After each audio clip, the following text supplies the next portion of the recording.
नाशिक शहरातील शाळा महाविद्यालय परिसरात दहशत निर्माण करणाऱ्या टवाळखोरांवर शहर पोलिसांनी कारवाईचा बडगा पुकारलाय. गंगापूर रोडलगत असलेल्या एका शाळा महाविद्यालय आणि खासगी क्लासेस परिसरात एक संशयित फिरत असल्याची गोपनीय माहिती गुंडांविरोधी पथकाचे पोलीस अंमलदार राजेश राठोड यांना मिळालेली होती.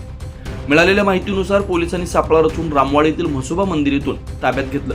रोहित कापकर असं पोलिसांनी ताब्यात घेतलेल्या संशयिताचं नाव आहे. पोलिसांनी त्याची कसून चौकशी केली असता त्याच्याकडून एक देशी बनावटीचं पिस्तूल, एक जिवंत काडतूस हस्तगत केलं. पुढील कारवाईसाठी त्यास पंचवटी पोलीस ठाण्यात दाखल करण्यात आलं.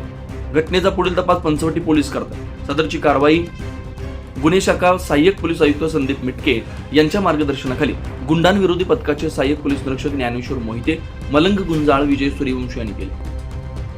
9 न्यूज महाराष्ट्रासाठी प्रतिनिधी इसाक कुरेशी, नाशिक.